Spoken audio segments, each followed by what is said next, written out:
isinagawa ng Philippine National Police sa pamamagitan ng Directorate for Education and Training ang Strategic Planning Workshop on Addressing Malpractices in PNP Training Institutions noong Hunyo 3, 2026 sa Maringal Hall, Camp Crame, Quezon City.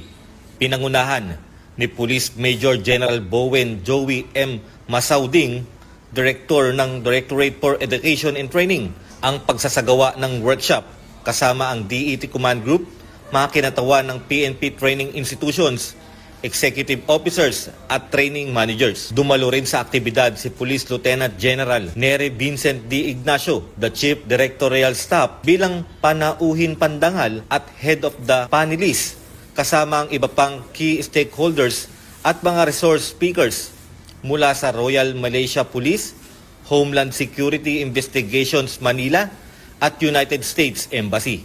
Let us embrace innovation, transparency, and collaboration in shaping reforms that will have a lasting impact in our organization. Sa kanilang mga talakayan, ibinahagi ng mga resource speakers ang international best practices, reform initiatives, ethical leadership, institutional accountability, at mga pamamaraan upang maiwasan ang pang-aabuso at malpractices sa training environment. Again, protection mechanisms for the recruits and transparency in this whole process. This is a great public relations opportunity for you, and one of the big impacts of this is going to be a more trusted police, more trust from the public for the Philippine National Police. So by publicizing that and creating transparency, I think you'll have a very positive impact. Matapos ang mga talakayan, sumailalim sa breakout sessions ang mga participants upang bumuo ng strategic recommendations, targets at action plans na tutugon sa mga pangunahing issue sa training institutions. Inihanda ng bawat grupo ang kanilang mga output batay sa mga natukoy na problema, proposed interventions, responsible offices, timelines, at performance indicators. A broader issues within the PNP which is preventing the creation of a truly professionalized graduates and institution. Despite issues everywhere, our group believes that there is big hope and chance for the training institution to produce a new culture of trainees loyal to the institution and to the rule of law and focus on their duty to serve and protect the public impartially.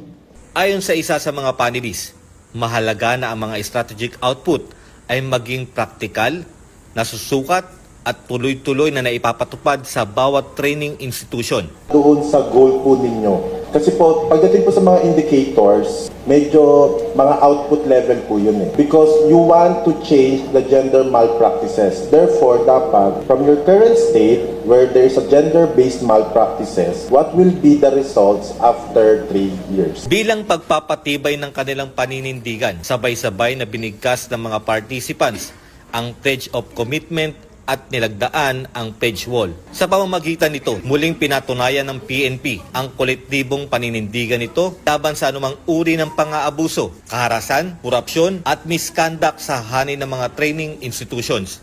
We will develop solutions. We need to strengthen the system. We need to institutionalize safeguards. Karapatan nyo na hindi dapat maapektuhan yung mga karapatan ninyo. You have the rights to report. And most importantly, lead by example. Because every reform we introduce today will influence the generations of police officers tomorrow.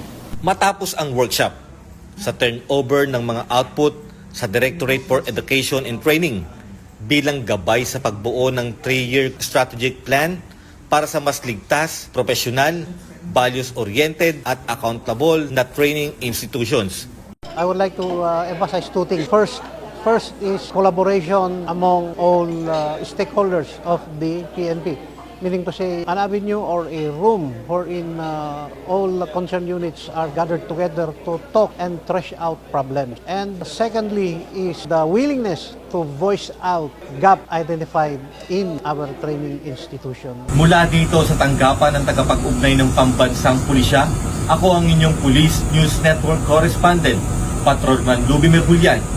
Bagong PNP para sa bagong Pilipinas, serbisyong mabilis, tapat at nararamdaman.